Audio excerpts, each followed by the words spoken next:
तो बेटा आज हम लोग linear equations in one variable, जिसे हम हिंदी में क्या कहते हैं बेटा, एक चर में रैखिक समीकरण, इसके बारे में जानेंगे।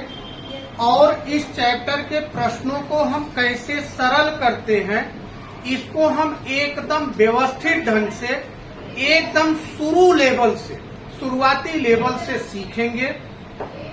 आई बात समझ में। और जिस क्वेश्चन में आपको डाउट हो, तुरंत आप वहां पर क्वेश्चन पूछ सकते हैं कि हमें कहाँ डाउट है। समझ में आया। और वो डूबे, क्या नाम है तुम दोनों का? दीपिका और रितिका और इशिका। आप लोग ध्यान दीजिएगा, क्योंकि इसके पीछे आप लोगों ने सवाल हल करके नहीं दिया। ठीक है, तो इस चीज को, इस टॉपिक के नियम को अच्छे से समझना।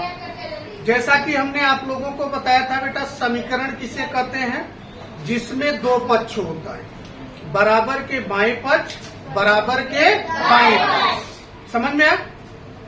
अब चूंकि चैप्टर के नाम से ही दिया है एक चर राशि, चर मतलब अक्षर वाली संख्या, चर का मतलब अक्षर वाली संख्या, रैखिक मतलब उस चर की घातांक कितनी होगी, एक, इसलिए उसको क्या बोला जाता है, रैखिक। क्या बोला जाता है, रैखिक। तो इसमें जो चर होगा उसी चर की हमें क्या निकालनी होती है, वैल्यू। तो हमने आपको बताया कि समीकरण को हल करते समय चर को एक तरफ करेंगे, मतलब बराबर के बाएं पक्ष में रखेंगे, और जो अचर मतलब अंकों वाली संख्या होगी उनको दाहिने तरफ ले जाएंगे। समझ में आया। तो इस प्रक्रिया को हम क्या कहते हैं, पक्षांतर करना। क्या कहते हैं, पक्षांतर करना। तो पक्षांतर का नियम क्या कहता है कि जब हम बराबर के एक तरफ से किसी पद को दूसरी तरफ को ले जाते हैं तो उसके चिन्ह में क्या होता है, परिवर्तन। अगर वह प्लस में होगा तो और माइनस में होगा तो गुणा होगा तो और भाग होगा तो। समझ में आई बात ना। जैसे आपके पास एक प्रश्न आया बेटा, x + 5 = 12। हमारे पास प्रश्न क्या आया बेटा, x + 5 = 12 ना। तो हमने आपको अभी क्या बताया कि हमें चर को रोकना है और अचर को एक तरफ ले जाना है। समझ में आया। और जब हम दूसरी तरफ ले जाएंगे तो यह प्रक्रिया क्या कहलाती है, पक्षांतर करना।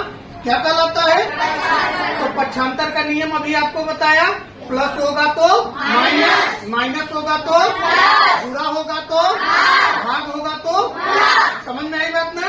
अब जैसे देखो यहाँ +5 है, चर को छोड़ दिया जाए तो यहाँ क्या है, अब इसको उठा करके हमें = के उस तरफ ले जाना है।